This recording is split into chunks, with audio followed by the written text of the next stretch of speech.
알아두면 좋을 경제 뉴스 이해하기 쉽게 전해드리는 경제 속 시간입니다. 두 번째 시간 MBC 보도국의 이성일 선임기자 모셨습니다. 안녕하세요. 네, 안녕하십니까? 오늘 준비하신 내용이 불매운동, 일본 제품 불매운동이죠? 예, 그렇습니다. 이게 작년 7월 1일에 일본이 수출 규제 제한 발표하면서 네. 그때부터 시작이 됐는데요. 맞습니다. 네. 예, 그 직후에 민간 중심의 일제 불매 운동이 벌어졌으니까 네. 딱 아마 이맘때쯤 일이라고 보시면 될 것 같습니다. 네. 처음에는 의류, 맥주 같은 다소 가벼운 그런 소비재를 시작으로 했는데 그건 뭐 자동차, 뭐 굉장히 비싸고 다양한 제품으로까지 불매 운동이 번져갔던 것 기억하실 겁니다. 네, 맞습니다. 일본 특히 여행이 많이 이슈가 됐었잖아요. 네. 저도 사실 이거 터지면서 앞으로 일본 여행 언제 다시 갈 수 있을까 싶은데 저도 참가하고 있는 입장이라서 여행객 많이 줄었죠. 그때 뭐 여행 취소하신 분들 많았잖아요. 저도 취소해서 스스로 미뤘습니다. 예. 코로나 사태 이전인 그 작년 하반기 통계를 보니까요. 일본 여행 한 해 전보다 3분의 1 수준으로 줄어들었는데 지금까지 뭐 회복 기미가 없죠. 심지어는 업무 때문에 출장 다녀온 사람들도 좀 뭐 쉬쉬하는 그런 분위기 여전히 계속되고 있으니까요.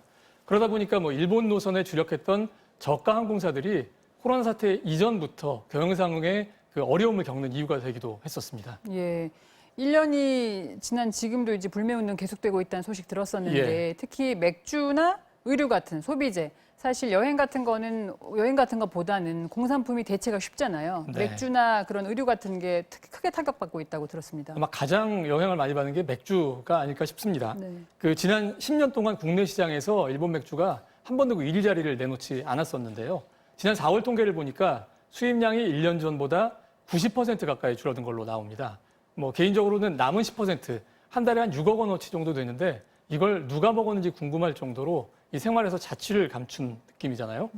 자동차 경우도 비슷한데 일본 유명 자동차 회사인 닛산은 한국 시장에서 아예 철수를 했고요. 판매량은 한 3분의 1로 줄었습니다. 네. 외산차 시장에서 차지하는 점유율도 그만큼 줄었는데 뭐 이런 사례를 일일이 거론하는 게 의미가 없을 정도입니다. 예. 뭐 기억하시는지 모르겠는데 2001년에 일본의 역사 교과서 파동으로 일제 불매 운동이 있었습니다. 근데 이후에도 비슷한 이유로 이런 불매 운동이 몇 차례 벌어졌었는데요. 지금은 모두 기억하지 못할 정도로 그 오래되지 않아 사그러들었던 경험이 있습니다. 그러니까 이번 건은 좀 다른 것이 그 일본 언론들까지 그 예상 밖이라는 평가를 내릴 정도로 굉장히 장기화되고 그 효과도 매우 뚜렷한 편입니다. 예, 사실 제가 봐도 이번에야말로 최초로 우리나라에서 불매운동이 성공한 사례로 기록되지 않을까 싶은데요. 네. 하지만 시간이 지나면서 영향에서 좀 벗어나는 그런 품목들도 있다고 했죠. 네, 그렇습니다. 그 일본 게임 업체 닌텐도가 내놓은 신작 게임이 그 품절이 됐다 이런 소식이 좀 화제가 됐었고요. 네. 담배나 신발처럼 그 불매 운동의 영향에서 서서히 벗어나는 품목들도 좀 있는 것 같습니다. 하지만 이런 제품들은 소수에 불과한 것 같습니다. 예, 제가 봤을 때 아무래도 기호식품이라든지 기호 네. 상품 또는 문화 상품 같은 건 대체가 좀 어려운 것 같긴 네, 해요. 그렇습니다. 근데 그러면 국내 기업들은 어떤가요? 아무래도 불매운동으로 반사이익을 보는 업체들도 많이 있을 것 같은데요. 네, 지난해부터 좀 관심이 많았는데요. 그 1년 지난 지금까지 주가, 실적 이 두 가지를 좀 추적을 해봤더니 먼저 주가는 굉장히 좋았습니다. 투자자들이 큰 이익을 봤는데요.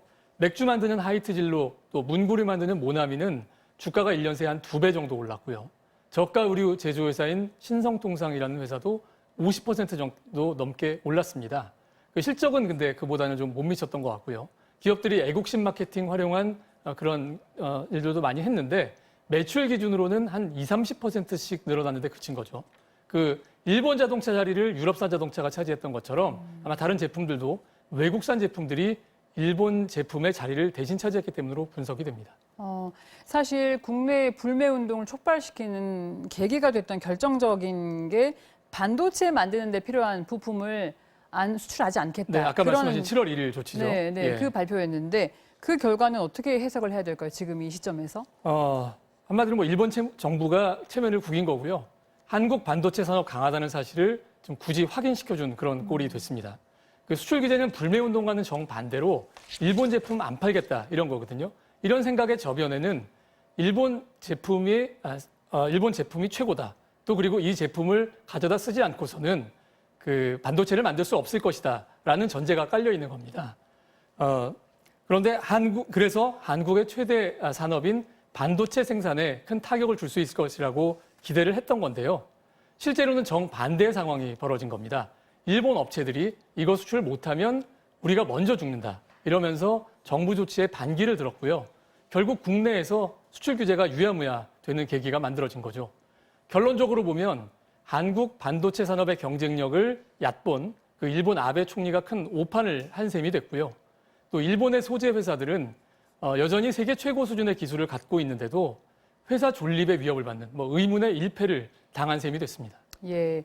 일본산 소재를 국산으로 대체하고자 하는 시도가 많았는데 아무래도 이건 좀 시간이 걸리겠지만 마지막엔 끝까지 해낼 수 있기를 바라고 진정한 독립이 왔으면 좋겠다 하는 바람입니다. 오늘 말씀 잘 들었습니다. 예, 고맙습니다. 감사합니다. 분쟁의 출발점인 강제징용 배상 문제에서 일본이 성의 있는 자세를 먼저 보이는 게 필요할 것 같습니다. 다음 시간에 다시 찾아뵙겠습니다.